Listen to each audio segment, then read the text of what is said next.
My name is Steve Phelps, Director of Community Development. I'd like to motion to call the meeting to order here at 5:01 p.m. So today we are looking at coronavirus funding. This is funding that was extra to our allocation. We received two bouts of it. The first bout was for $506,569. The second bout was for $544,143. That added to a cumulative of $1,050,712 in coronavirus funding. Now, the rule for this is that we have to expend 80% of our allotment by year 3, but we have 6 years to spend it. So we are at 60% of our allotment right now spent, meaning we have to spend an additional 20% by August of this year. Knowing that, we captured money from small business assistance that did not go out, as well as some leftover funding from the ARC that we had awarded, which totals to $200,586.16 that we now need to reallocate to projects intended to prepare, prevent, or respond to coronavirus. At this point, we're most likely in the response phase. But of course, if something came across in an application that was preventing coronavirus or preparing, those would all be eligible as well. What I've provided for you today is a little breakdown of that budget sheet. It can be a little confusing. So small business assisted, we originally gave $331,637 total. We recaptured from that funding in 2022 $169,091. That was allocated towards the Tappa walking track, Columbus Park, and completely funded Lake Street, which was a Norwich Human Services Recreation Department at the time application. That's totally out of coronavirus because it's public park. Respond to coronavirus. We partially funded the Columbus fence with coronavirus funding. And then we partially funded the Tappa walking track. Or no, I'm sorry, we completely funded the Tappa walking track with this money, which we were then told, and I have through email, that project is not being pursued because it's not enough to complete the project. We captured that funding in addition to what was left from small business. We captured half of it and left half of it for small business assistance that still didn't go out. And again, with the ARC, and that's how we get our 200,000. So that far right column is what we're looking at, where those funds are coming. I've given you this 2-pager, and I can email this out to our committee members right now who are remote. The 2-pager is a general guide that went out to applicants. It's HUD guidance on eligible activities for coronavirus funding. So this is not all inclusive, but it's a starting point of what to help grantees administer the funding in a way that would be considered coronavirus eligible. Recent guidance has been that this has been loosely followed by a lot of entitlements. So they are being tighter on the response or the prevention aspect of coronavirus. The coronavirus tieback is what they're looking for from HUD to be eligible. Right. Any questions on what I just gave out while I email this out to Gemma, Angela, and Sean?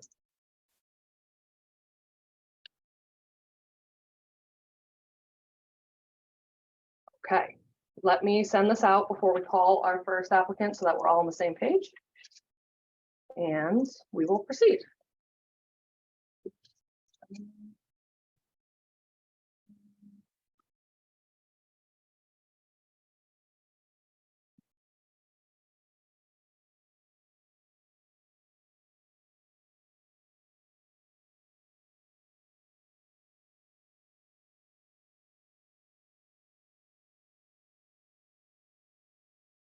I appreciate your patience, folks.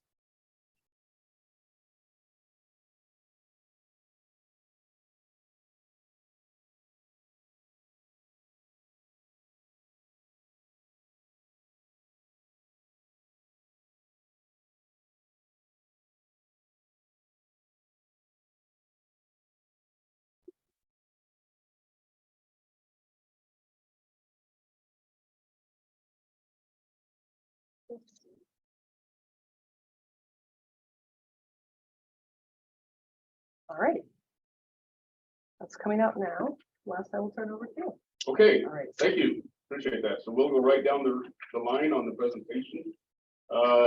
Everybody in here has done this before the presentation, basically just the highlights of anything above and beyond that. And any questions committee members have both here and online. So TVCCA homeless prevention. Don Paul. Yeah, hello everybody. Thanks for having the option for remote today. I do appreciate it. I'm not sure who in the room. I know we presented to maybe the same group on Thursday, but kind of quick overview of the program that we've applied for this CDBG CV funding for is our TVCCA Home Again project, but we'll also refer to as our homeless prevention and diversion program.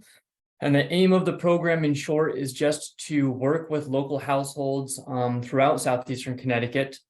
We did see in our last program year a majority, a little more than 50% of those coming from the Norwich area. But working with those on the individual and family level to basically just address any housing instability or crisis that they face, whether it be rent arrearages, facing eviction, loss of income, and needing kind of financial or just navigational assistance to maintain or obtain new housing. And that's essentially what the program aims to do. It's a short term, although we can follow them with a little more comprehensive, longer term supportive services, but typically the financial assistance is addressing the immediate crisis at hand, mitigating otherwise eviction, security deposit assistance to obtain a new rental apartment, something of the like. I'm happy to take any questions, or if I missed anything in the overview that you'd like me to expound upon, I certainly can. As I mentioned, we applied for the typical CDBG funding through the city of Norwich, as well as this one, largely because we've recognized the need with increased evictions since the moratorium ended. And we see that the cost per household has also risen with the market rates going up, security deposits being, 2 months rent and things of the like. So typically the cost per household we've seen has increased as well. But again, happy to take any questions. Okay. Any questions? None from anybody here, anybody online? Gemma or Angela, any questions? Like I said, John Paul, this is basically the same thing we heard the other day, so pretty up to speed on it. Okay, questions. We will thank you very much. Yeah, thank you all again. Appreciate it. Okay, the next one, Norwich Human Services Senior Accessible Medical Care. Angela. This is tab number 2.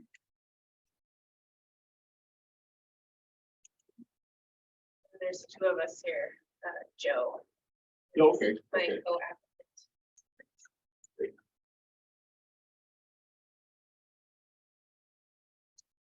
Yeah, go ahead. Okay. Go right ahead. I'm Yeah, sorry. yeah. I'm No, I just was trying to waiting for get you the right to page. get Yeah, settled there, Go yeah. right ahead. So essentially, this is to provide clinical services in the senior center and in senior housing areas, and to eliminate barriers that seniors have faced and that have been highlighted by COVID. So this is a specific response to disparities faced by seniors as a result of COVID.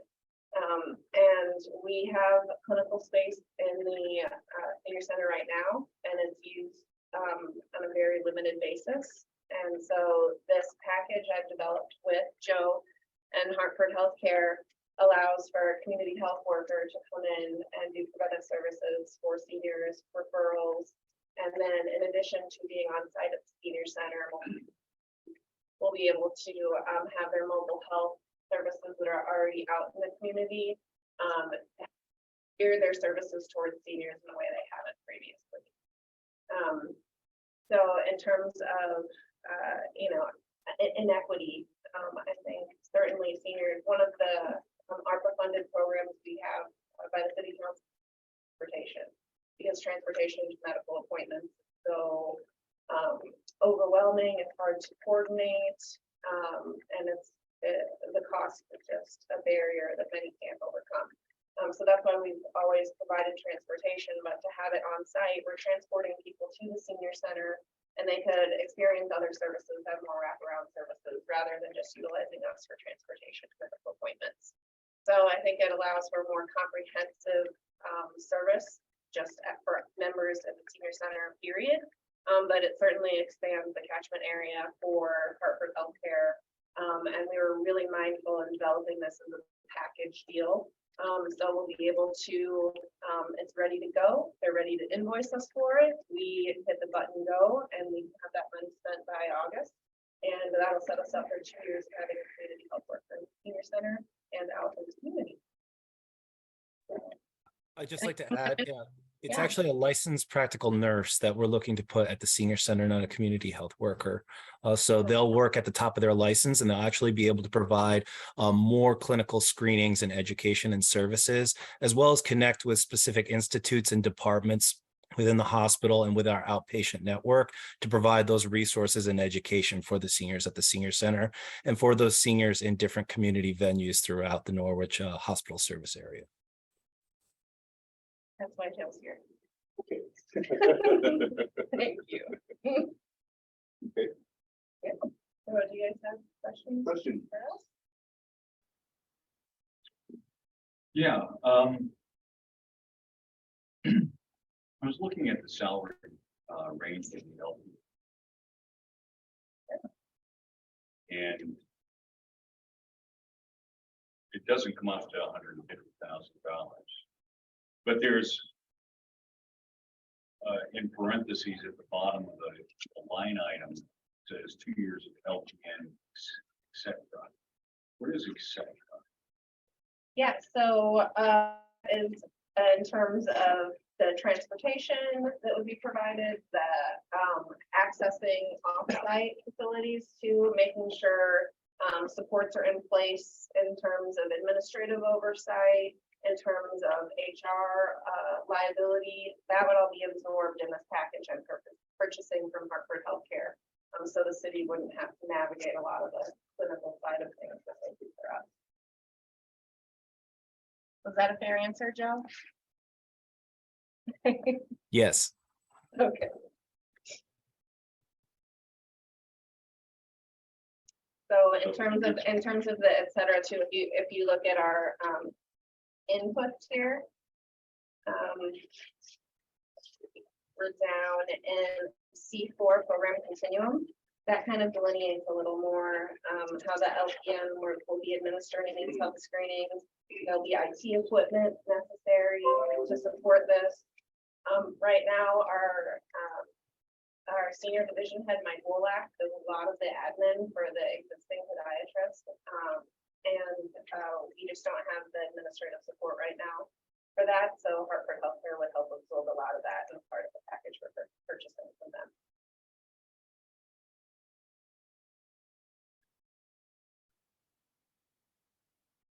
You know, so far.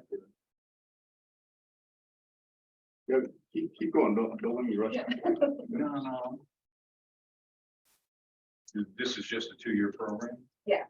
Yeah, for starters anyway. We'll see how it goes and hopefully grow it from there. First year as well, hopefully. That's sustainable program. It would be a new service then. It would. So I have a question on how there's intake paperwork. So anybody that comes to the health center, not to the health center, but the senior center who takes advantage of this, they would have to. That's right. And that would automatically charge back to their insurances. So in terms of like general screening and intake paperwork, sure, and that would be administered by Hartford Healthcare. So they would make sure all of the systems navigation piece of that was covered with their LPN on site.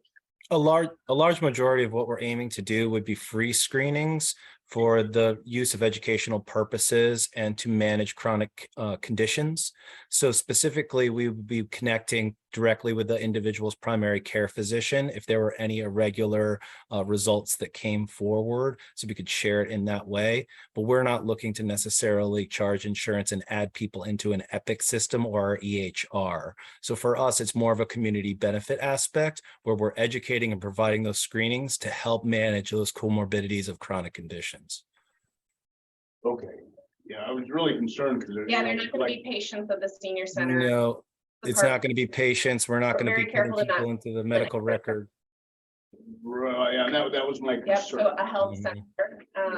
center, makes sure that we adhere to center rules rather than some of the clinical piece. And billing and coding and all of that, yeah. Correct. We're They're staying away from all of that. Related to not get into those pieces. Okay, and it says the LPN would sit under the Community Health Department of Baptist Hospital. Is that the employer-employee relationship you're talking there? Sitting under. Correct. So Mhm. I'm the Director of Community Health for the East Region of Hartford Healthcare. So that's Wyndham and Backus hospitals and everything in between. So the LPN would sit under my department, but would work directly with the Rose City Senior Center. And then otherwise, when there were other times, would work within our community outreach with what we're doing just in the Backus, Norwich area. Okay, and as far as the LPN, as far as employee benefits and all that, everything's covered under Hartford Healthcare, right? That's We right. just That is bill correct. For the service, and then you take care of everything else. That's, yep, we were calculated in that way to make sure that we built a package that worked for both of us, that they can just issue and we can purchase, and we have a 2-year program with a nice Okay. little bow on top. And should the funding go away at the end of that time period, Yeah, I mean, if the deadline's looming, we'll be actively pursuing other means to. keep oh, it you keep sustainable. going. Well, absolutely. Yeah. Absolutely. We don't want to put a burden like we on the city afterwards. All of a sudden, this person's sort of out of a job, but they really work hard. That's right. Yeah, I think it's also the hope that we're going to prove that this is an effective program and that from both sides, we'll be able to prove its worth and return on investment, not only from the city standpoint, but from a Hartford Healthcare standpoint as well. Yeah, it makes sense. It makes sense. I just wanted to clear the lines of Sure. how all of this. Okay. Any other questions? Anybody online? Gemma or Angela? No? I'm all set, thank you. Okay, okay. Okay. Guess we're all set. Thank you. Enjoy your eggs. Appreciate it. Thank Have a wonderful evening. Night. Yeah, Thank you, Joe.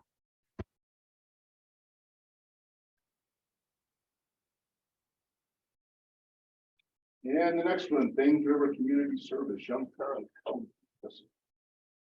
Yeah.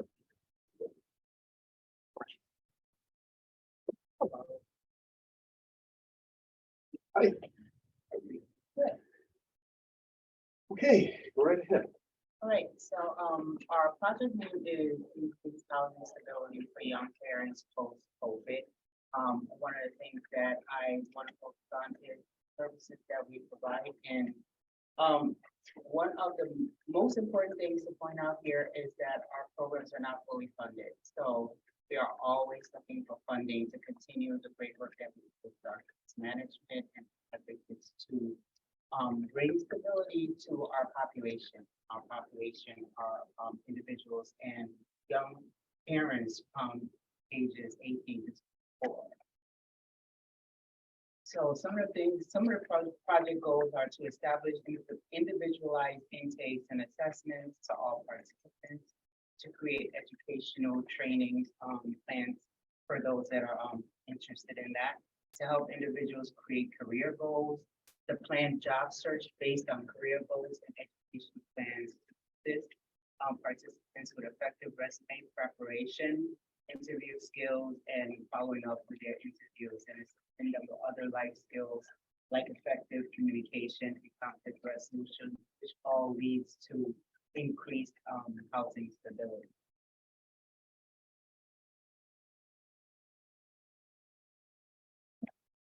Okay. Oh, yeah. All right. So- Keep going until you're done, and then we'll Okay, all have right. questions. So one of the things that I decided to do, because I'm a good 3 months into my position, Okay. is just to kind of, get feedback from those residents that had, discharged from our programs while they were in our programs during COVID, just because I wanted to have like more real life connection to their experiences. And some of the things that I came out with was one of the major things was employment and mental health. And I have a few quotes. I spoke to a young parent. She was 18 at the time. She lost her job. She stopped going to school because she didn't have a babysitter, and she couldn't do online schooling because she didn't have Wi-Fi. So she basically just dropped out of everything for a little bit. One of the things that I came to understand is that 2/3 of the youths who were working prior to the pandemic reported that it had a direct impact on their employment. The most commonly cited impacts were being laid off, and followed by a lot of their hours reduced. And when you think about the 18 to 24 age bracket, you're looking at employment mostly in the casino, in the food service, and retail sector. The other piece of it was one that, if you think about it, hit a lot of adults. So can you imagine how youths 18 to 24 felt when it impacted a lot of their mental health stability? So I had an interesting conversation with a 24-year-old, and which the quote came was, I have become much more isolated, which has made me more anxious than before. I'm now working with a therapist to go through this time. And one parenting youth had said, my baby was just a newborn when COVID started. I didn't know how to manage a lot of stuff, so I just kept canceling my appointments and rescheduling all of them. So I needed to understand where they were at that time and how we can continue doing this. And this is where, you know, our case management, intensive case management comes into play, with how we're reconnecting them back into some of the things that they were doing before, or we're trying to do as 18 to 24-year-olds, with this, you know, trying to secure employment with no experiencing, housing with little education and understanding of it, as well as becoming young parents during that time. So this is why we're always looking for funding to continue with this, because homelessness, I mean, is not going to go away, but it's something that we are working consistently with this age population to try and give them the education, the experience that they need to be able to sustain themselves, or to be able to discharge from our program into stable housing. That's my spiel. Good. And anything? You maintain follow-up with your clients after they've left.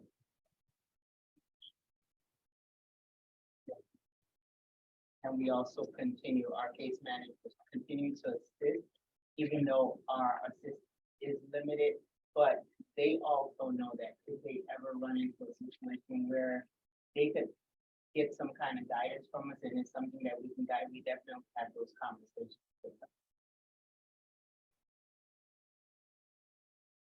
Could you state your name for the record, please? Yes, my name is Yuda Indiam.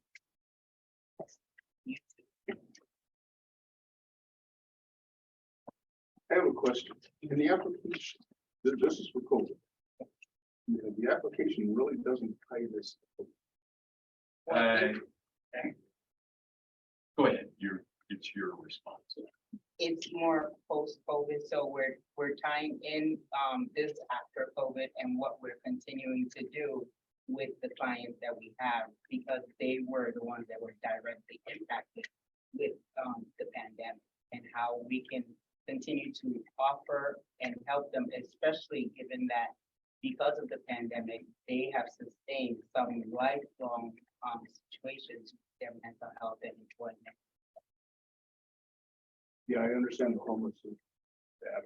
That extremely important, and like you say, it's not going to go away. As far as technical, as far as the community development office, that okay, not to have this, to be able to point back to what the requirements are for this funding, specifically in the application. We could make the case, it does say COVID on the application itself. That would be for the committee to decide if they felt that this was funding COVID. And it's not too late, we could ask for an addendum to the application that would clarify exactly how it ties to COVID. You certainly could, yes. I think we would like to, do that. Okay. That way, this this goes directly back to COVID, the requirements we have to follow for today's COVID funding. So if we're requesting things, that would mean we wouldn't vote tonight. Which would mean our 30-day comment period would not start on Thursday. And how far is that going to go so far? It will throw us off. We have, Also, Gemma's in the queue with a question or Okay. a comment, so just before we make any. Oh, yeah, we'll ask for more. Thank you. questions, yeah. so right now, if we were to decide tonight, that means the earliest we could get in the paper would be Thursday, which would mean our comment period would end the 8th of May. Which would hopefully get us on the city council for the 15th to vote. Which would be great because then we could spit to HUD the next day and hopefully have it done through June. Yeah, If okay. we push it, we're looking and we're cutting our 2-month window shorter. Right. Well, and if we can go ahead and get on the agenda without having to make. the preparation, right? Get our spot on the agenda. Correct, that's not the issue though, it's the 30-day comment period, that's the issue. That has to be done before we go on to the city.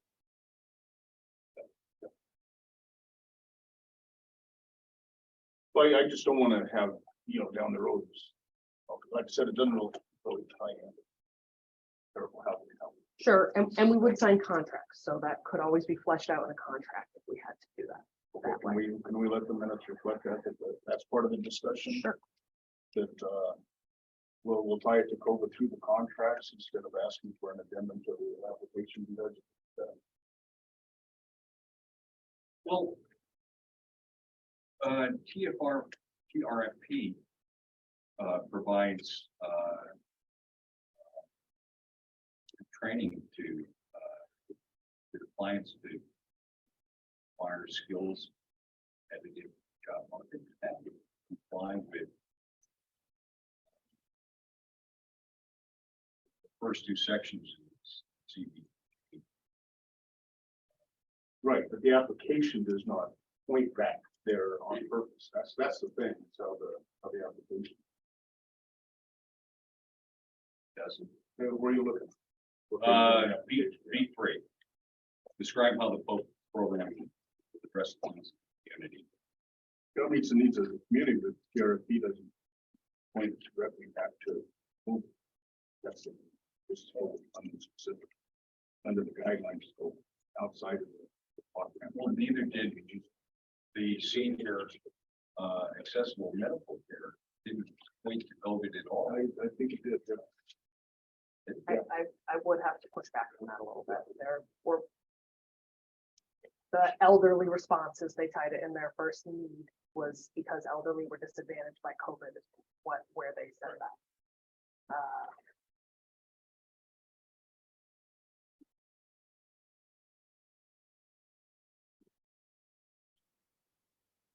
B1 starts with the COVID-19 pandemic greatly affected. I mean, and that might be discussion for deliberation piece of it, but it is up to the committee if they want to push and ask for more information, or if we can display COVID tieback through contracts. I'm okay with doing it through the contract. Oh, so am I. Also, the public record would Yes. could perhaps if there was response from the applicant that clearly stated COVID tieback, that would be reflected. Why don't we do it that way? If everybody agrees. Gemma, Andrew? Go ahead, Gemma, Gemma. do you have a question? Okay. Yes, thanks so much. So I just wanted to mention, in terms of tying back to COVID, so providing housing to otherwise homeless individuals that may otherwise be finding themselves in communal living situations or conditions such as shelters, for example, that's a direct, that will directly impact and reduce the likelihood of COVID transmission. Just the actual supporting of separate housing. So if that's not directly spelled out there to tie into the reduction of COVID, I know that it's also post-COVID, but this is directly tying into reduction of COVID transmission by providing housing to these individuals. I just wanted to point that out, just mention it for the record. That's it. Yeah, and I absolutely agree with you that it does directly impact it, just the application. Good point, it doesn't, yeah. Okay.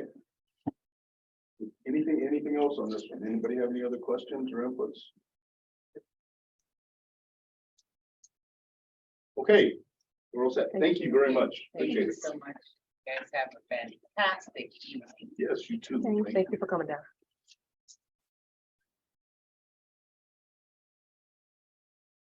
And the next one is Vincent de Paul, tab number 4. Come on down.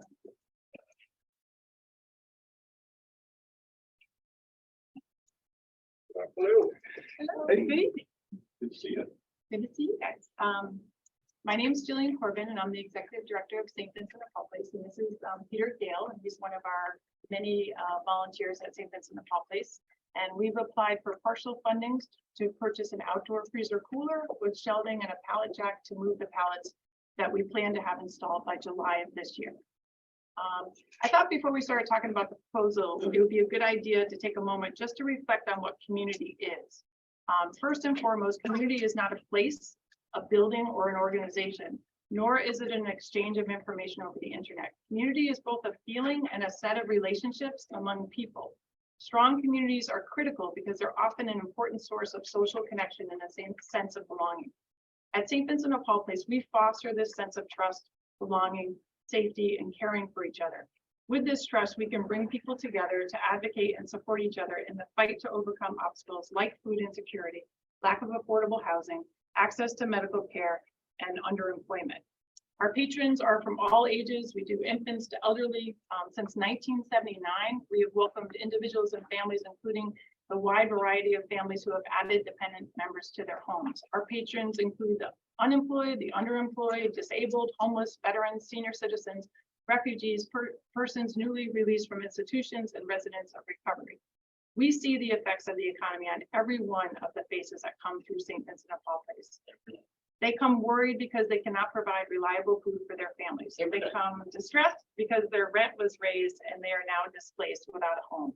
They come self-conscious because they need help obtaining the bare necessities and keeping up their hygiene. They come to us running on fumes, searching for their needs to keep gas in their tank. We offer a drop-in center that opens when the chef arrives in the morning, which is around 6:30. We serve a hot breakfast and lunch 6 days a week, and we distribute groceries through our food pantry program 3 days a week. Our food pantry program is our biggest program. Not only has the number of households that we support grown 40% since COVID, but we've not seen inflation like this since the 90s. This, coupled with the recent reduction of the pandemic era SNAP benefits and the conclusion of the free seat bus rides 2 days ago, is overwhelming for so many in our community. In March, just last month, the food pantry signed up 100 new households. This is a 51% increase from this same time last year. So now that we know the need is clear, let's just talk about the opportunities to get more free, healthy foods if we get this cold storage project funded. So when COVID hit in March 2020, everything went sideways. St. Vincent de Paul Place never closed, but we, like many, struggled to get food from Gemma Moran Food Center, from stores, from Amazon, from anywhere we could get it. We had people coming to us for the first time that were scared to get out of their cars and were scared to ask for help. Many people were laid off from the 2 casinos and had never used social services before. We were glad to be open, but we were worried that we would not have enough food.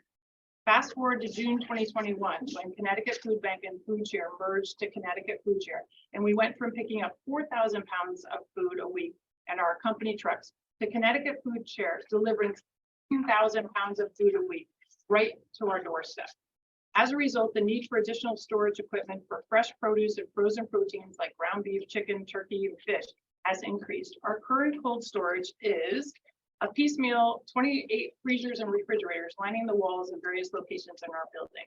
Improving our cold storage capacity will allow us to obtain more perishable food for the food pantry distribution, including fresh produce and meats. Every week, we must turn down ordering frozen and refrigerated food because we don't have enough cold storage. This outdoor cooler freezer that Peter is going to tell us about will allow us to bring a lot more proteins and produce to distribute to the households in Norwich. Any questions for Jill? Because she just gave you a lot of stuff. Okay. No, we'll keep. We'll keep going. We'll have Okay. some more questions. Yeah, so as we look at the needs, what we have, as Joe just explained, 28 freezer coolers is what we have in the building. And we're not talking small, we're talking full chest freezers and coolers, filled to the top. Now they're filled today, we do food pantry day, they're empty. And then 16,000 pounds of more product comes, we fill them again and empty. And so this, it's just a continuing nonstop effort. So with that being said, originally we were having a small outdoor freezer cooler, it was only gonna be 15 by 20. And then when we looked at the size and we went, I can't even handle what we're doing now, never mind the growth that just happened. So the freezer cooler that we're getting is a 15 feet by 30 foot. 1/3 of it is refrigerated section, 2/3 of that unit is freezer section. It's being put in the back of our building, and as Jill said, the stuff arrives to us from Food Share. We have no way to handle it, but on the ground. Food Share drops it on a ground outside, and 25 volunteers carry 16,000 pounds of product up 15 flights of stairs and then distribute it. Part of the project we had as we move forward is there's a loading dock being installed in the back of the building. So as we come to the back of the building, the truck will now back to the building and take this pallet straight off. To the right is where the outdoor freezer cooler unit will be. They'll be able to go straight into the freezer cooler unit and take the majority of the material back into this huge product. Major undertaking, designing, getting it to fit, zoning and making sure we're staying within the boundaries. We're through all those hurdles. Matter of fact, we're meeting with building department on Wednesday at 1:30, get the permit to support with this freezer. Quick. How's that sound? Okay. Question. One thing to clarify, and historically over the years, we've had different faith-based organizations come in and ask for kitchen renovations, but they're denominational. And they only serve a certain targeted group in the community.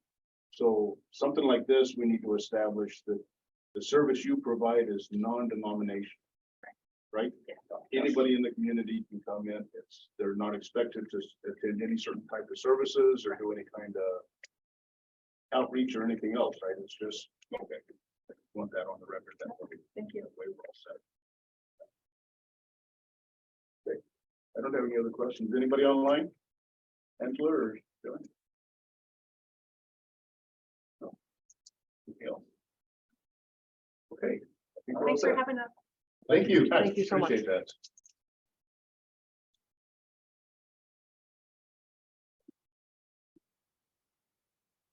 And big brother, big sister.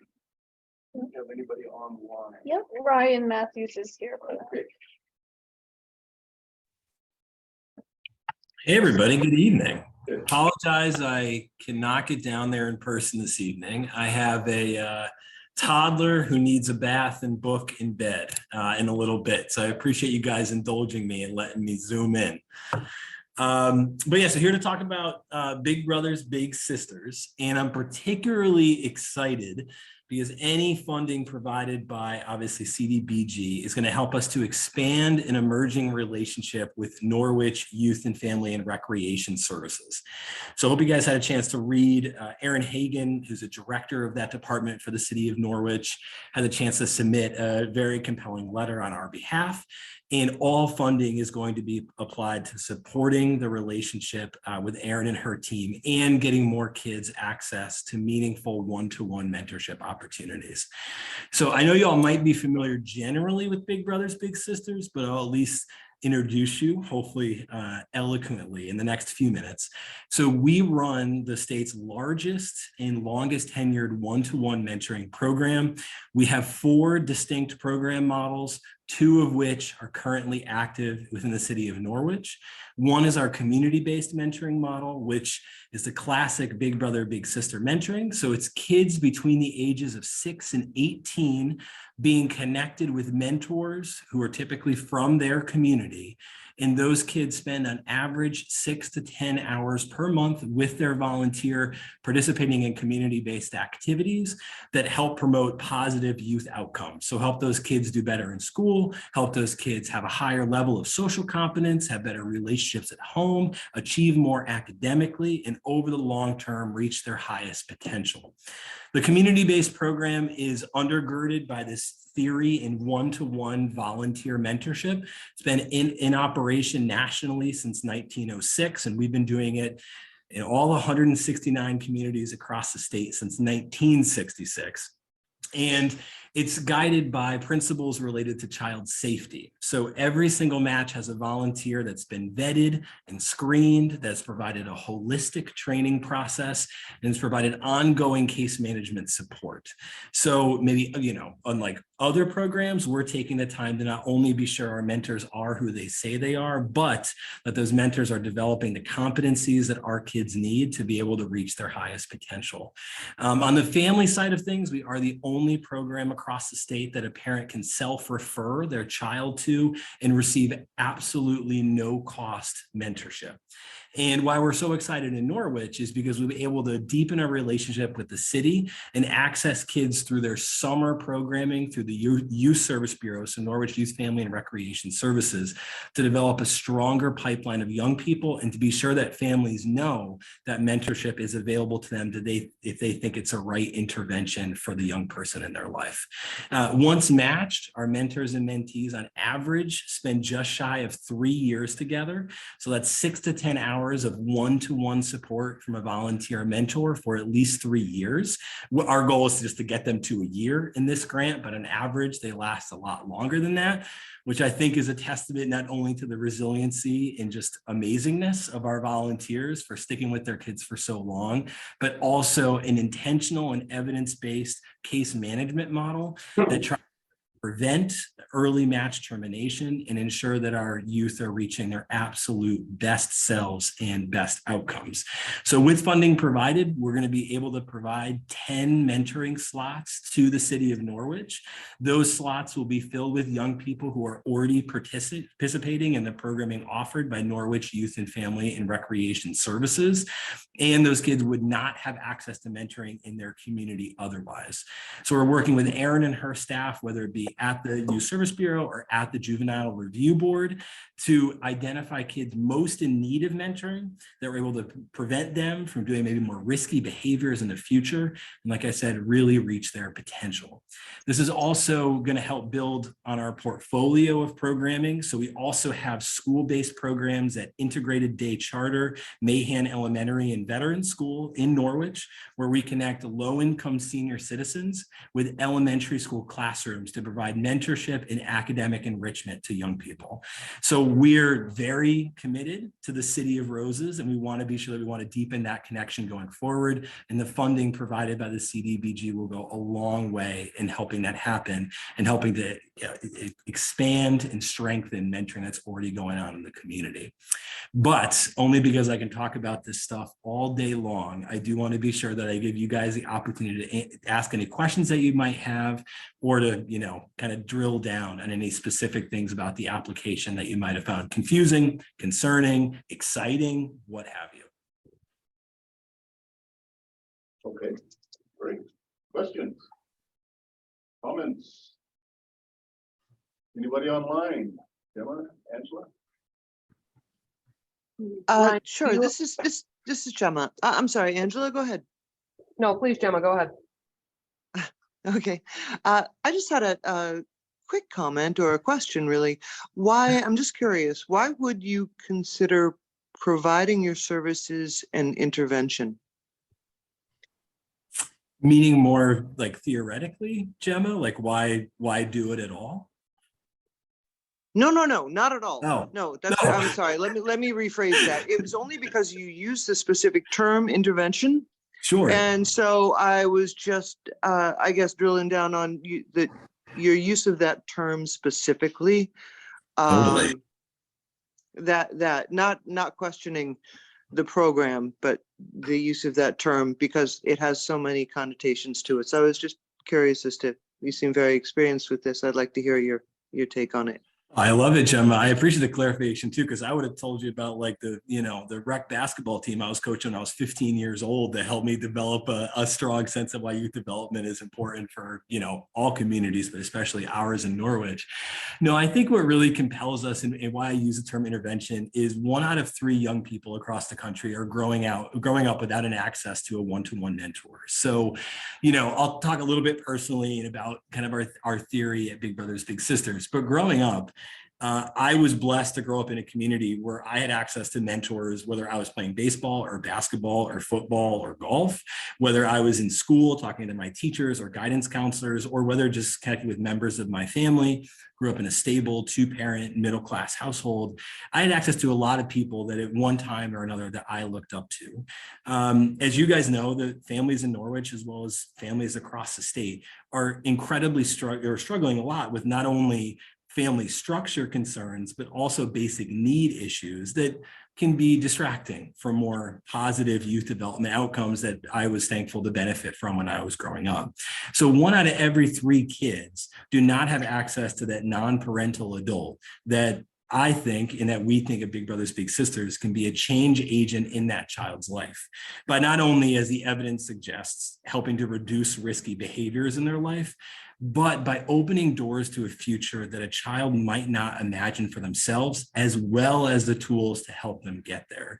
So really the intervention is having a kid without that non-parental adult, that leading to maybe less than desirable outcomes in that child's life, whether it be, social adjustments, academic performance, feelings around self-efficacy or self-confidence, and being able to insert that mentor into that child's life and allowing those more positive youth development outcomes to really take hold and to grow over the course of time. And I think the one thing too that, Gemma, I'm happy you asked that question because it made me think about, I do want to be sure that when you guys are deciding how to allocate funds and to invest, the one thing to know about Big Brothers Big Sisters is this is not a time limited involvement for our young people. So if a child who's say 8 years old is matched in the program, that child can stay with us until their 26th birthday. So you are helping to start through this funding, those relationships that could last as long as 20 years. Because we really not only want to get that kid to high school graduation, but help them throughout emerging adulthood. We have a brand new program, it's 14 months old now, but called Big Futures, that helps them not only prepare for post-secondary by exploring college, career, and enlistment, but also help them progress through those changes when they're deciding what school to go to, or should they join the service, or when do they start a family, or do they take out a car loan, or when do they buy their first house, or help a baby's on the way, I'm not quite sure what to do.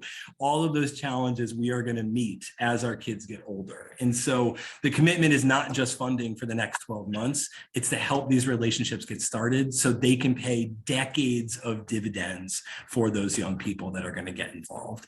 But why it starts, and back to the, sort of the focus on Gemma's question, is this idea that right now, again, 1 out of every 3 young people that are growing up in our country do not have access to that stable, non-parental adult role model. And with the amount of impact that can be shown by just having that person in your life, it inspires our work every single day, and also has inspired the almost 700 inquiries we've gotten from parents since July 1st. Statewide, not just in Norwich, that would be alarming, but 700 statewide.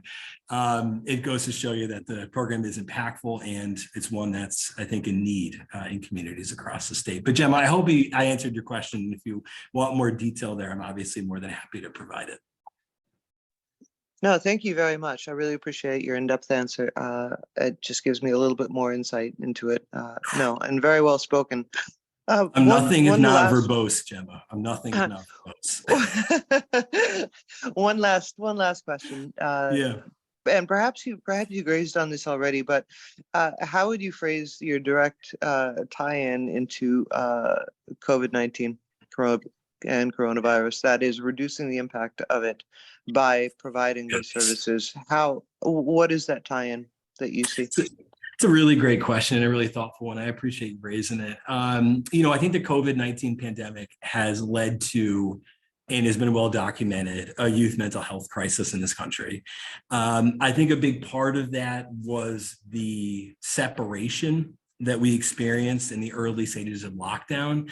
But that has had reverberating effects where we have seen communities across the state, particularly our schools, not get back to normal.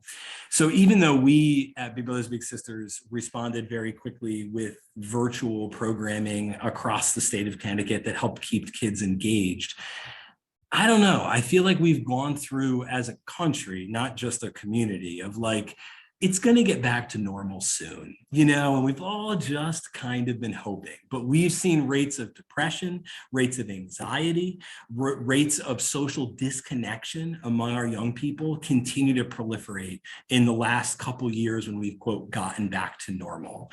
So I think for us at Big Brothers Big Sisters, we see a lot of value in helping further connect kids with the positive relationships in their life so they can get back to feeling how the way they used to feel, which is hopefully connected and vibrant and a member of their family, of their community, of their school. And we think a mentor can be a change agent in leading to some of those positive outcomes simply by being a supporter, a celebrator, and hopefully a mentor for that young person. And Angela had a question too. I just want to be sensitive. Oh, of course, Gemma. I appreciate your questions. I love talking about this stuff, as I'm sure you picked up, and I'm sorry I'm so long-winded. And we might be running up against time, so I wanted to be sensitive, but I also wanted to answer Angela's question too, if that's okay. Please, Angela, go ahead. Yeah, so I just I appreciate your passion. I'm very familiar with your agency, and I just wanted to, I mean, the pandemic has definitely impacted civic and volunteerism on probably one of the highest levels. So I know a lot of the agencies across the state with regard mentoring programs are really struggling to get mentors, period, and to implement. So I'm just curious about the feasibility of where we stand with engaging adults, because I'm hearing every day the challenge it is. There's a lot of need for mentors, but the capacity to deliver them. It's a really great question. I think we benefit from two things. One is relatively new, but we have some really positive outcomes so far. And the second one, I think, is more longstanding. So one of the most attractive parts of our program model is that mentors can do it when and where they want to do it. So you have certain expectations. They need to see their kids at least a couple of times a month for a few hours. When those few hours happen, when those couple of times happen, is up for the parent and the volunteer to decide. So unlike other programs that are very prescriptive insofar as a volunteer, Angela, I need you to show up between 1 and 3 p.m. every single Wednesday. And you're like, I have a job, I need to show up to. It's really hard for me to do that.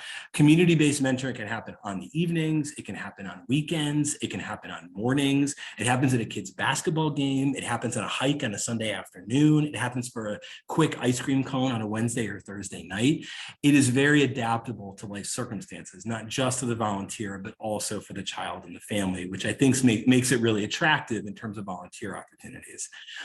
The other thing that we found is that, and we are lucky enough to be able to make an investment in this, but so we just started doing digital marketing in late October. It was right on Halloween when we started.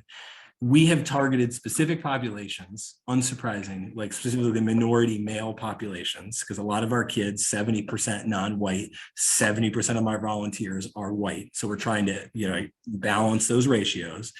But using Facebook, Instagram, and Google, we've seen 150% increase in the number of increase for male minority mentors. So we're able to geo-target it to be able to meet the need of specific communities. So if we see an uptick in young boys that are applying for Norwich or New London or Hartford or Stamford or anywhere else we serve across the state, we're able to adjust it and modulate it to inspire folks to get involved. Because I think, and this is just a theory, but being around volunteerism and civic engagement for as long as I have, 2-term AmeriCorps member, always in nonprofit, I think the will to serve has not changed, but I think the life circumstances for so many folks have. So it's about creating pathways that are a little bit more flexible, a little bit more adaptable, a little bit more meaningful, and helping folks connect with those opportunities and expeditious ways that gets them engaged as quickly as possible. And at least in the last 6 months or so, we've seen digital marketing be a huge component of that, in addition to just, I think, the natural gifts of our service delivery model. But it's a really, really thoughtful question, and did not necessarily expect a question around volunteerism, but I'm really happy it was raised because it's obviously a huge passion of mine and something that I make it a point, whether I'm working here or anything else I do outside of it, it's a mainstay of who I am as a person. Yeah, and it's definitely the cornerstone of the program too, as well. So I mean, it's a key, it can be a key barrier too. But thank you very much. Those 10 kids that are going to be served through CDBG support need 10 volunteers. So it's a part of the equation. Absolutely. Thank you. Of course. Is there anything else I can be helpful with, or have I overstayed my welcome? No, you're doing fine. Doing fine. Ryan, I had one question. Sure. We're on a time crunch for this funding here, and requests need to be administered by August. Mhm. Any concerns with getting your requests out in a 2-month period? That would bring us to August. No, not at all. In our conversations before application with Erin Hagan, she's pretty clear on that time crunch. And so we fully expect to be able to enroll those 10 kids and get them going before the deadline. So thoughtful question, but we're excited about it. And I think there's a big appetite. So hopefully there's not a lot of holdups. And, of course, too, Erin and I have been working together probably for the last 5 years. Like, I go back to the days of Angelo Callis at Norwich Youth Family and Recreation. So, Angelo previously and Erin now, we have a really good working relationship that would just grow. It's not like we're starting from scratch. Wonderful. Thank you, Ryan. Yeah, and if I had the chance to make one more comment, I just want to thank you all. I know these meetings are very long and you hear from a lot of really deserving organizations that make it your decisions in your lives a little bit harder by doing such exceptional work. I run a grant program for families in my spare time, totally separate from Big Brothers Big Sisters. But when I do that, making those decisions every month about who to give funding to is like choosing between your children. And the fact that you're having to learn in a marathon session about all of these wonderful organizations serving the city of Norwich, it can be a lot. But I really appreciate you guys taking the time to learn about Big Brothers Big Sisters, and also just for your general service to the city. It's not easy what you all are doing, and we as a nonprofit community really do appreciate it. Thanks. Great. Thank you. Appreciate that. Of course. I'm going to sign off, and good luck for the rest of the night, guys. Thank you. Thanks for your time, Ryan. Thanks, everybody. Bye.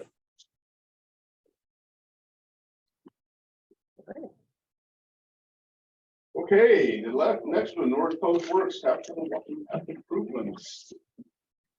Hi. Hi, good evening. Begin. Hey, Pat. My name's Pat McLaughlin. I'm the Director of Public Works. I did make a print of it. I think you all got a plan of it, but I didn't know what kind of format we were gonna be in. I don't know if I could tack it up on the board, but I'm not sure if that's gonna be helpful. Help you hold it, if that helps. Yeah. Yeah. No. I'm not sure how to. Say no.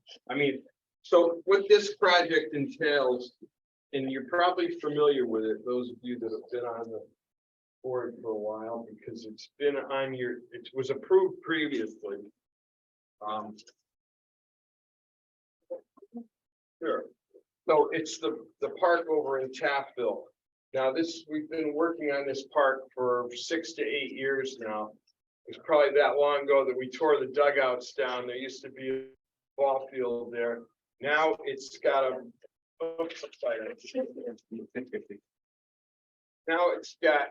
so this is an orientation. The fire department is here. Now the fire department's gotten bigger. This is the basketball court that was reconstructed 2 years ago, or maybe 3 now. I don't know, time goes by. The playscape that was done about 4 years ago, as with a block grant, I believe. There's also a pavilion out there that's sprouted up. So it's a highly used area, and the walking trail that goes around it was constructed with a very low budget kind of thing. It was done with stone dust. It's only 6 feet wide. It was what was basically requested at the time. Now that the park is much more heavily used, people want that improved. So this plan calls for widening it slightly to 10 feet and paving it. So it could, right now is a stone dust path. You can draw it. Yeah. Right now it's just a stone dust path. Thank you. And this would pave it so that way other user, more other than just walking or jogging, you could have rollerbladers could use it, things like that, where you really need pavement. It also calls for doing a couple of drainage improvements. There's a runoff from the fire department roof, the addition of the fire department, that kind of just dumps out onto the field just above the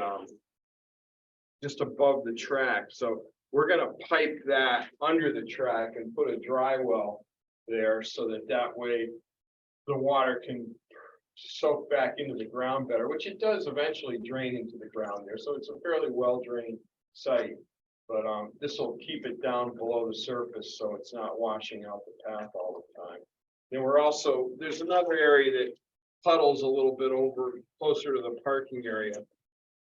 So I want to put a dry well in over there too to get that water back into the ground better. So the path that we're going to do, it said it's 10 feet wide. It's pretty much 1,000 feet around. So it's just a little less than a quarter of a mile.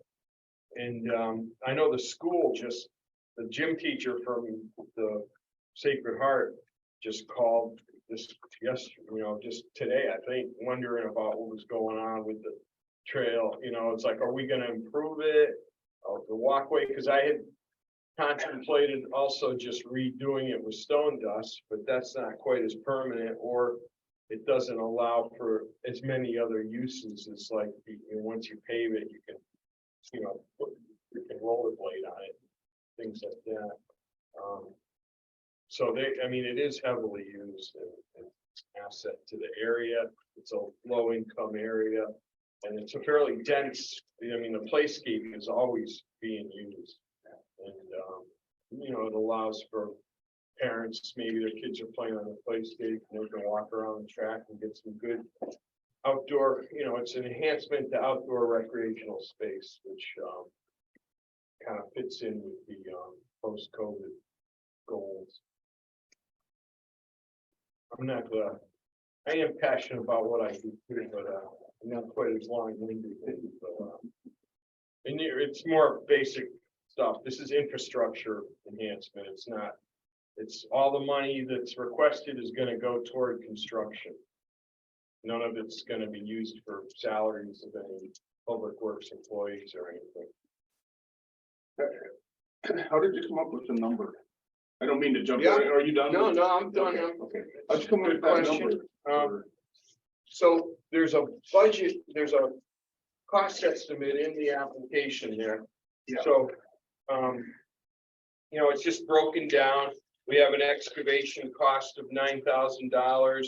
Then we're going to put in a new base of gravel because the stone dust material that's there now has to be taken out. You can't pave on top of something like that because there's a lot of fines in it. What you want to pave on, you want a good base material underneath any kind of paving. So we have to excavate out basically a foot of material, put some new processed gravel in that 10-foot wide area.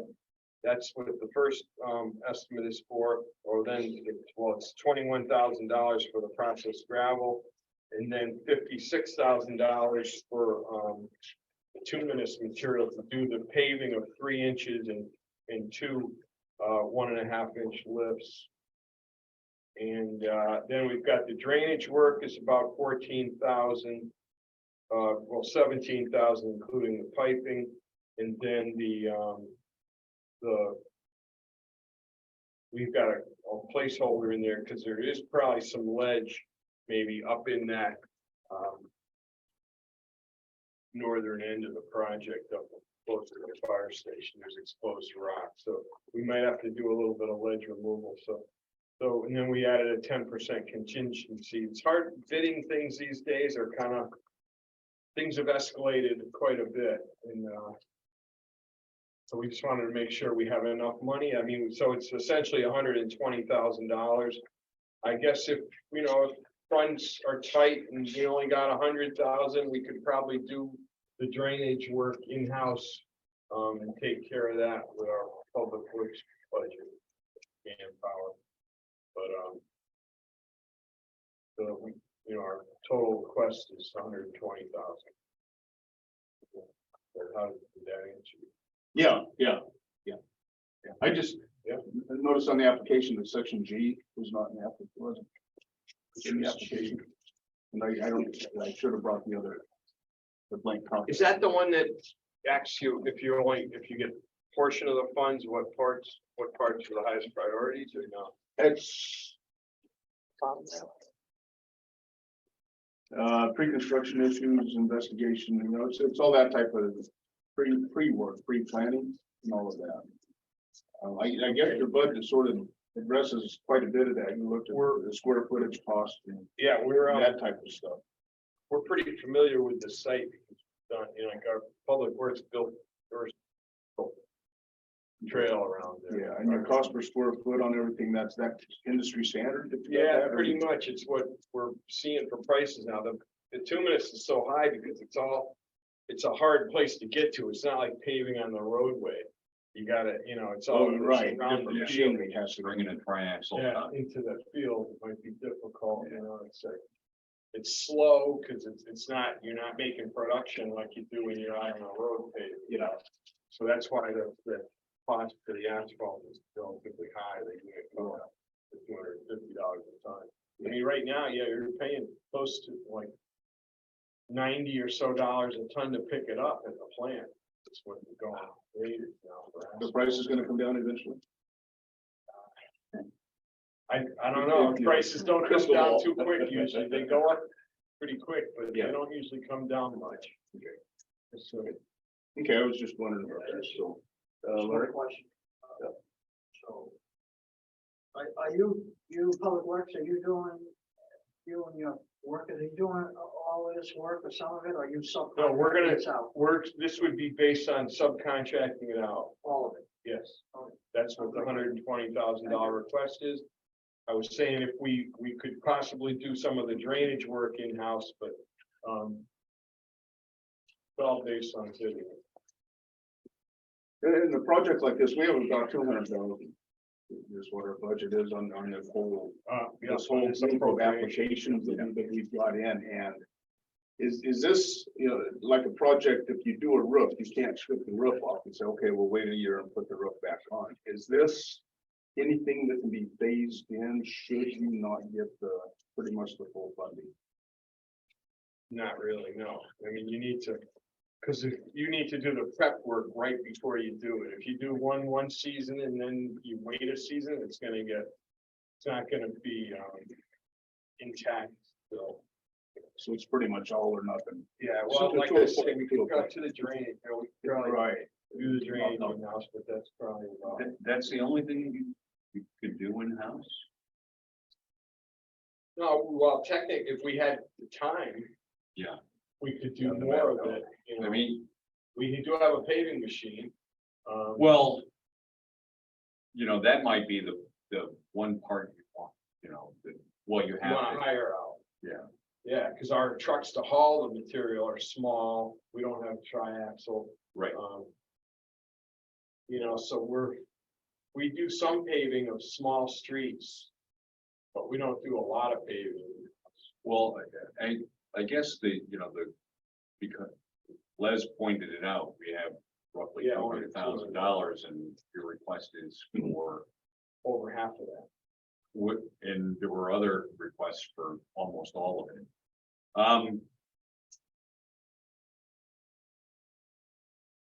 If you could do, could we pare this down to just the cost of, Paving. the paving? Is it possible for you to do the rest of it in-house? I know you guys have, drills for ledge. Yeah. Yeah, if the ledge, that's one. If you came up against any ledge, clearly those- you could, It's a hammer, yeah, it's tough, Well, it's not, yeah, we borrow NPU's equipment, we don't actually have. I a know. whole rig, yeah. MPU, get it in my house. But you have access. I mean, I know it's not the best. Actually, the guy from Big Brothers and Big Sisters pointed it out very adequately. It's like choosing your own children. well, hope we never have to do that. Yeah, well, we're not there, but you know, Yeah, I would, usually the paving contractor, he's gonna wanna put the base down too. He's not gonna wanna have us put the base down and then him guarantee the paving. Yeah. You know? So that, that's well, 7,000, the excavation, we could excavate it out. But so you're looking at roughly $78,000. yeah. To install the process. Yeah, okay. Well, if we could, that's a more palatable number for us to discuss. Okay. Pat, if you did have to contract this out, are wages included in this estimate? Yeah. Prevailing wage, yeah. Okay. Yeah, and then the smaller you make it, the less. Yeah. All right, and this is what is it, 9 feet across, 10 feet? 10, it's proposed 10. The existing one was 6 feet, but now it's like kind of the grass has grown in on it too. So the existing one in some places probably only 4 feet wide. Yeah, so really the option to go from a 10-foot to an 8-foot or a 7-foot would be. I wouldn't want to really, because you're still doing a whole work around the whole Yeah. thing. If we're gonna do it, it should probably be done at 10. Like last time it came through, they had said to pave it at 6 feet. Well, that's all handwork. You can't just paving boxes are 6 feet wide. And then the grass will tend to grow in on the edges pretty quick. And you're down to, 8 or 9, 4 feet, or something. And rollerblading on a 6-foot wide Would be tough. path with people walking. Oh, right. Oh, yeah. Well, that's why, I mean, the standard width of a multi-purpose trail is 10 feet wide. That's the standard. Yeah. So if we're gonna do it, I wanna do it right. basically. Absolutely. I agree with that. Yeah. Okay. Any other questions? Anybody else? Gemma? You guys all set? I'm all set on this one. Thank you. Okay, yeah, thank you. Okay, well said. All right, thank you. Thank you. Thank you. Appreciate it. For the consideration. I think this is for the next meeting, I think, but maybe I'll just give it to you now. Okay. Okay, yeah, well, we would do this during the 3:30 meeting for the agenda. You want me to For put down for Thursday. the communications? Yeah. Yes. under Okay. communication. Okay, perfect. Thanks, Pat. Alrighty, Okay. do you guys want to take a short recess? Before? No. All right. Then Gemma's here. We still have forum. That's great. Alrighty. Yeah, sure. What good projects? Hard to- Yeah, this is a tough one. Yeah, it is. Yeah, thank Have a you. great Yeah, day, Pat. thank you.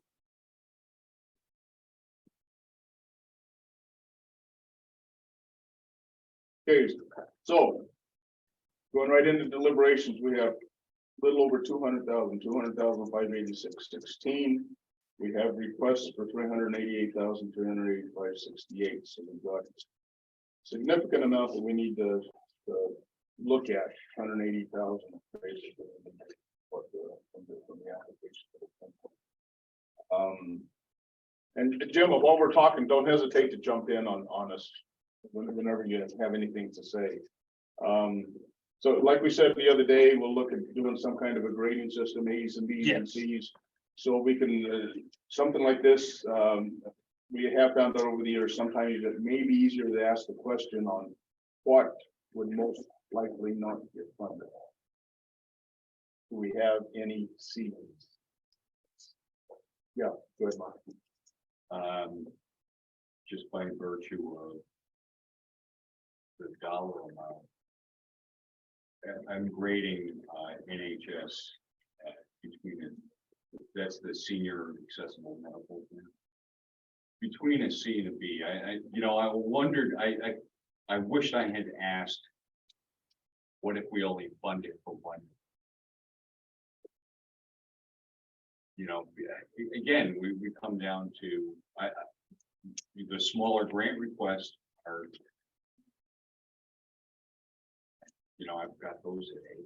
Yeah, no, I absolutely understand. Okay. Their application did denote 1 year to the other. And I've asked Kate that in passing, and she said we would do it for 1 year, not for 2, if that's what the salary was cut to.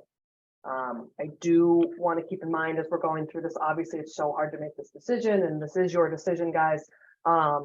We have to keep in mind what can be spent in 2 months.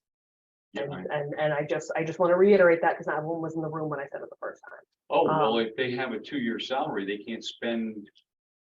She has set up with Hartford Healthcare a package so that they are paying front for the package, and Hartford Oh, Healthcare okay. is administering the services down the line. And that's acceptable to you guys as far as reporting mechanisms and all that, accountability and everything. So.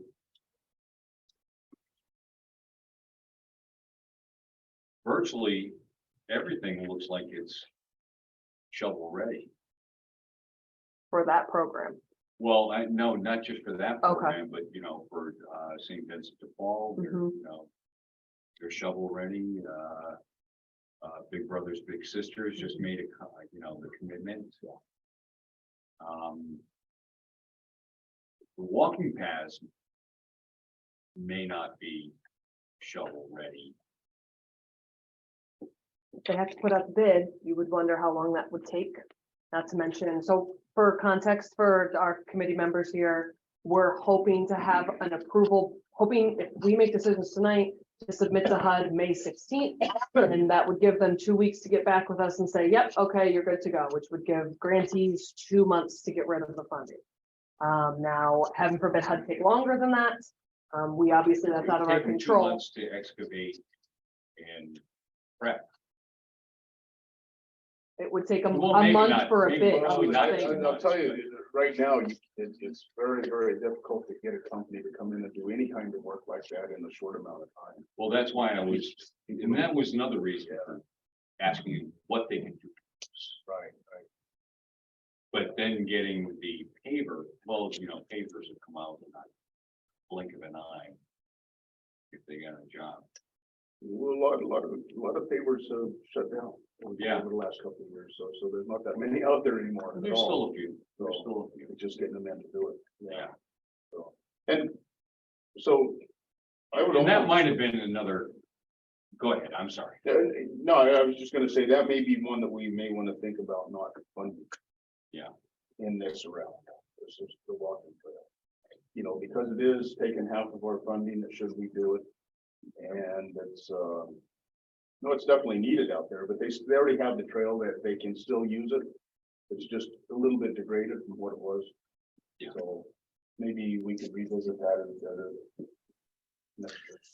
Can I, Les, can I Yes. break in super quick? I just had a thought that kind of coincides with exactly what you all were thinking, which is I graded everything, and then it took me a little while because I was just running some numbers here, but I put 2 C's down, and the C's I put down were for NPW Tassel Walking Path, as well as NHS Senior Accessible Medical Care and Education.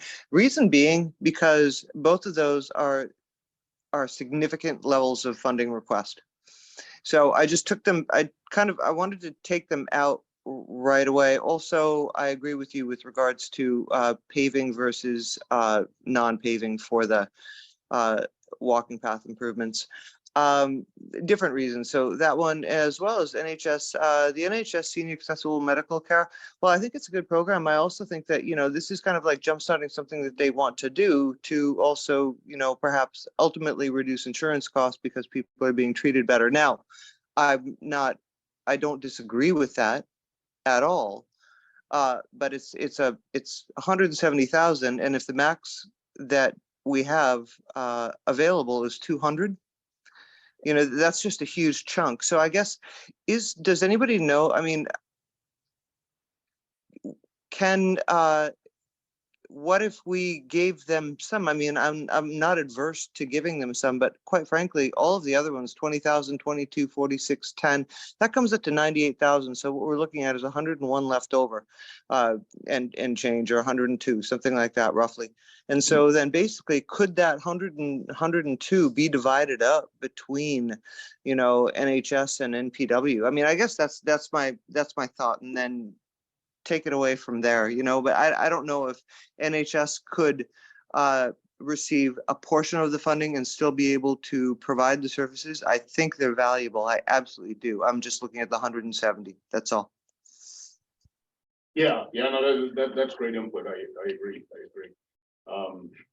So that would fall in pretty much into a C, NHS into a C grade on yours. How about? Larry? Correct. That in Taftville. Okay, yep.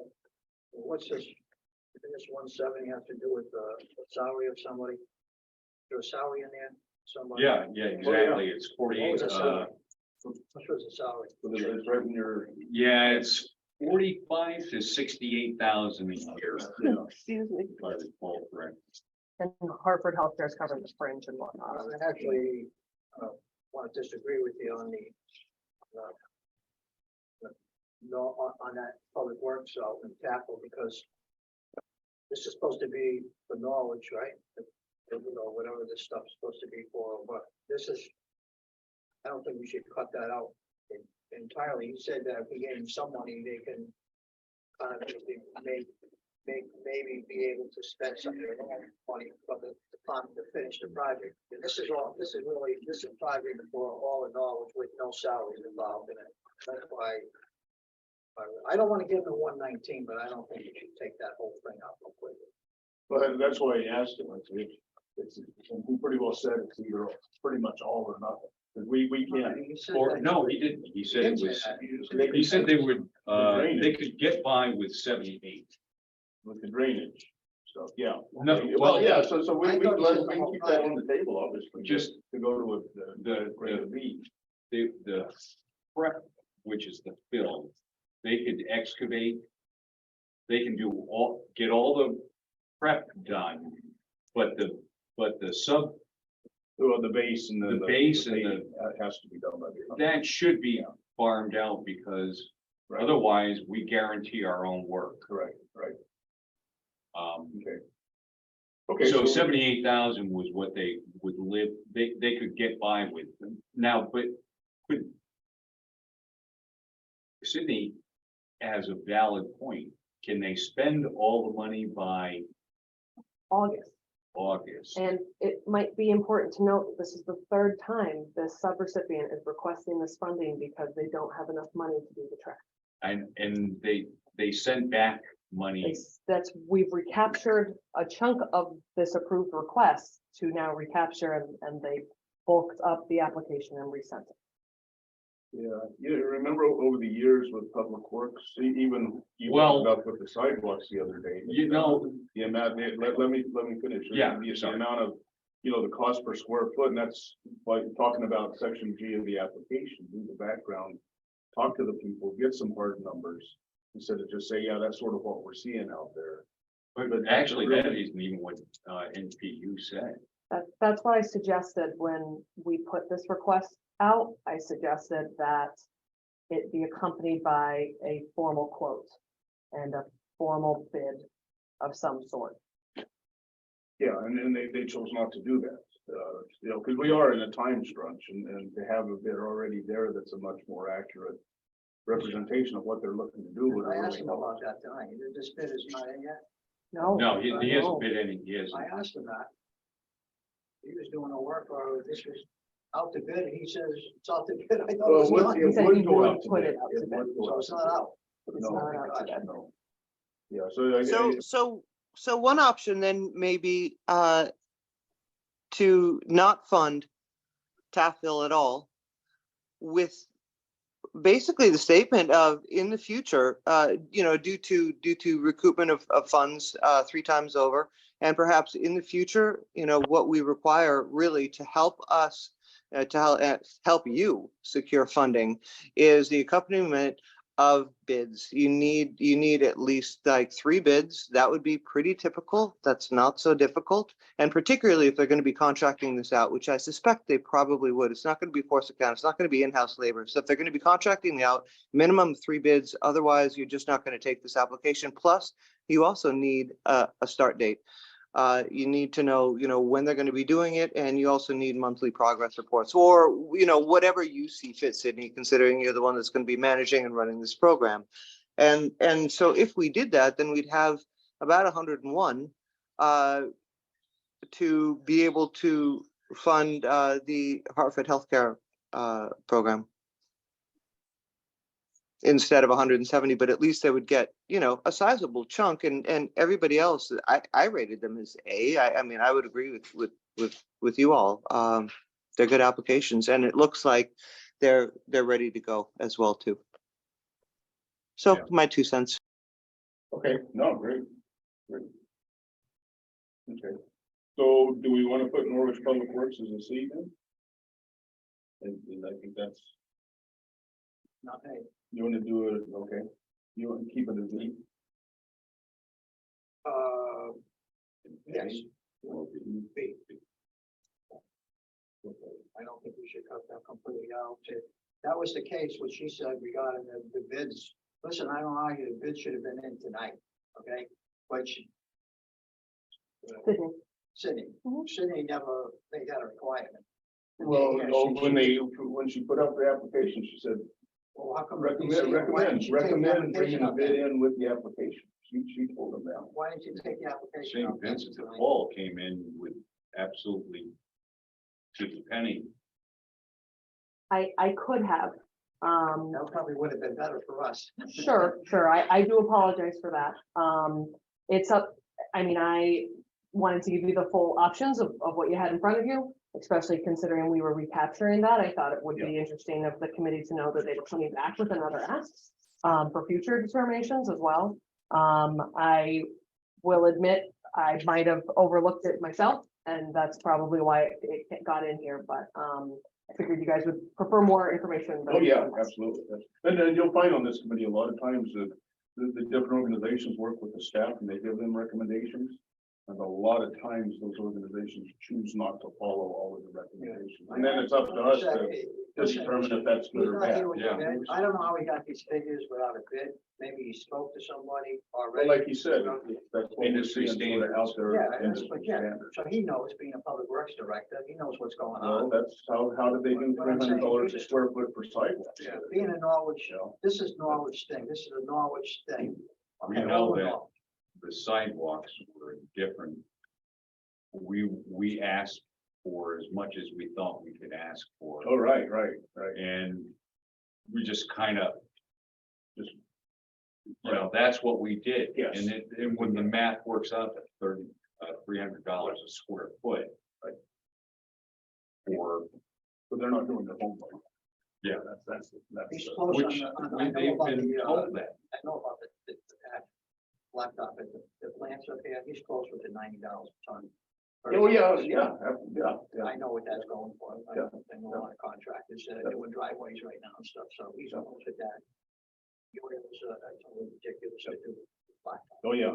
So, Okay, so we're still doing great, sir. Let's go, let's finish this up real quick and then we'll come back and talk. Wendy, so we've got Norwich Human Services Senior Accessible Medical Center. It looks like we're almost at a C on that one. It looks like 3 C's. Well, I think I'm upgrading that to a B plus. Okay. We'll take away the C on that. And which one's that? this is the Norwich Human Services Senior Accessible Medical Care and Education, bringing the nurse in for the center. Yeah. And also Where's to that? How much is that? senior housing. Right. You go around and do house. Yeah. House calls, that's the 170,000. Yeah, they're not gonna get fully funded. See, put me on that also. No problem. as requested going. before, Yeah. we're just gonna put them up here so you guys have the numbers. Oh, absolutely. Yeah, I've already done my math. Yeah. Okay, TV says, let's start at the top. Do we have any other Cs? I don't think we. do. Okay, TVCCA homelessness prevention, $20,000. What, when here again, we're putting a grade on it, not talking about A's, B's, and A's. A. I've got an A on that too. Gemma? She's still. Jim? To the lunch break. Hi, sorry about that. I was having a hard time finding mute or unmute.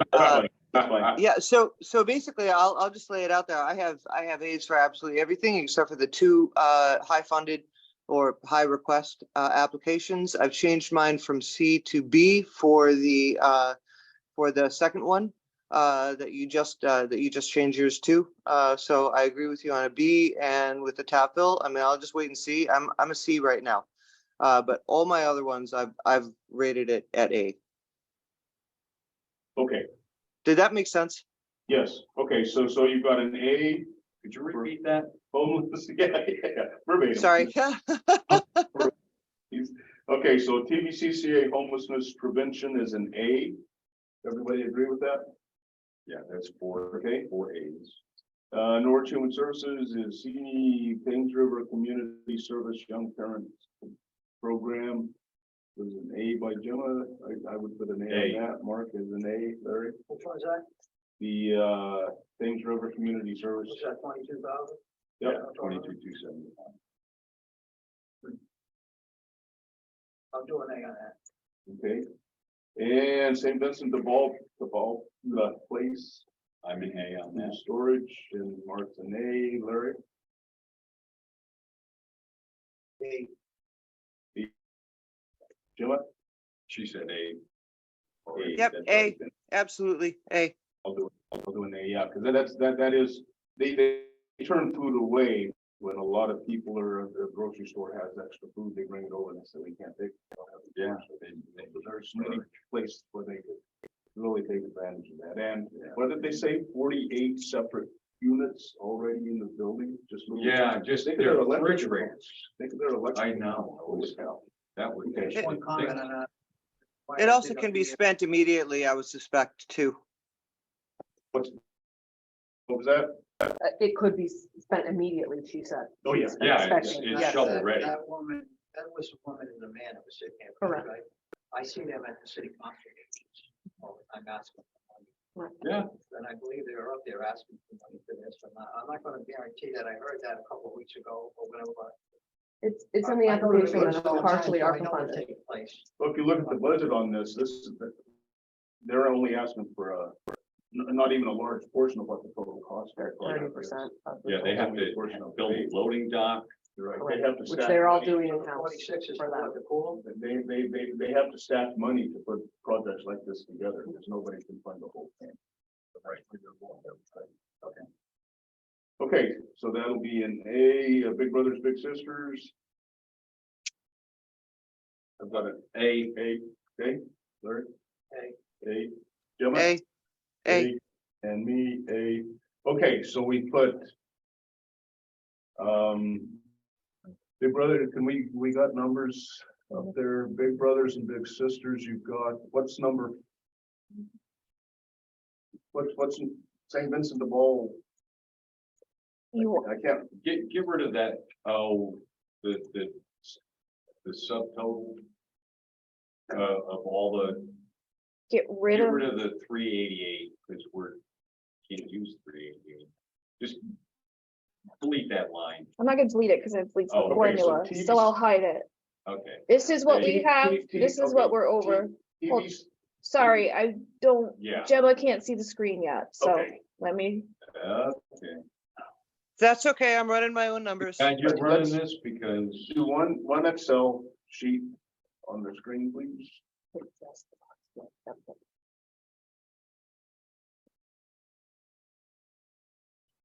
Okay, TVCCA, 20,000. We all said that was an A. Norwich Human Services, Senior Accessible Medical Care, we haven't decided on that, leave that blank right now. Mm-hmm. Senior center. Put no money next to it, please. Thames River Community Service, Young Parenting Housing Stability, that was an A, so they're 22,275. St. Vincent de Paul Place, 46,413.68.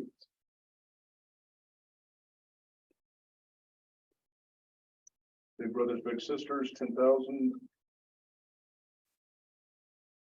And what does all that add up to?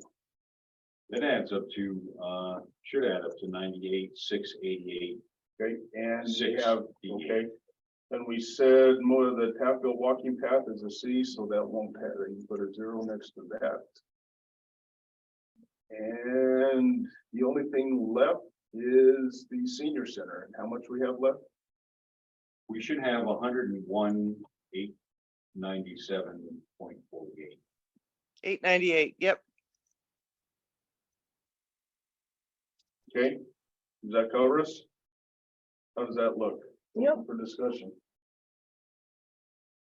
Can everyone see it okay? Yep. What's that? Can see it. You see it okay? Do we need to make it bigger? No, I can see it fine. Are you capable of adding column Mm-hmm. It's down here at the bottom. That is some that they are. This, let's highlight it right A? there. It's, That's yeah, the we're- sum. no, that's our total. Yep, and It totals That's is what what we she's, have, we're and saying. that's exactly where we're at right now. And what we. Oh, okay. The left-hand column is everything. that- this is what, sorry, we this talked is what, about. yeah. This is what Everything they in asked column for. A is what we talked about funding. Right. Everything in column B is what they Can requested. column A just do the math to show us where we're at? It We is. did the formula. It's Yeah, the- that's it right there. That's some Here, right I'll, there. I'll do it again. It's okay. Oh, you put 190, 101, 8, you put it all in senior center. Okay, excuse me. Well, yeah, I didn't even see it. Yeah, we just put in there just so we Yeah. can say, okay, Yeah. this is balanced at this point. Should we move anything in and out of there? So. Make a motion to accept these numbers. But yeah, any other talk before we do a motion? Emma, do you have I'm anything good with before we it. do a mo- Okay, so your motion is to, Accept the numbers proposed on the Excel spreadsheet up there. okay, do we have a second?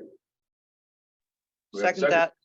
Okay, all those in favor signify by saying aye or Aye. raising your hand. Aye. Aye, okay, and I think that's it. That's unanimous. Unanimous. Productive meeting and we're done. Absolutely. Before 7 o'clock. Absolutely, so, yeah, I think we're all set. We don't have anything to add for next meeting. We don't have anything that we need to talk about. No, but DP just heads up for communications for next meeting. DPW just dropped off a funding request amendment, essentially. So we'll see that next meeting. Sure. Just a heads up. DPW did? Yes, For their, that would be this one, right? it's not for this Yeah, we're not proposal, it's for already allocated funds. So they're requesting an adjustment to their already allocated funds. Just giving you a heads up, that will be on Thursday. Okay. And I will send that over ahead of time, so you guys can look Yeah, at it too. before then. Thank you. Okay. Closing remarks. Does anybody have anything at all? Closing remarks. Mark? Larry? Closing remarks? Anything? What do you want me to say? No. Oh, no. You can say what you want. You can say what you want. You're on the record or off the record? We're This is still, all We're still on the record. we haven't adjourned yet. And Jim, we're not adjourned. Gemma? Do you have anything you'd like to say? Thank you, no, appreciate it though. Yeah, okay. Motion to Good, I adjourn. think, I'm sorry. I've got to close it. Thank you all for being here. I think that went pretty smooth, I Yeah. think, especially when we got to deliberations, gets a little hectic there for a couple of minutes, but I think. No, we were running numbers. Yeah. So, I think we're all set. Okay, now we'll accept the motion. Motion to adjourn. Okay, do we have a second? Larry, okay. All in favor? Aye. Aye. Thank you, guys. Thanks, Gemma. 41.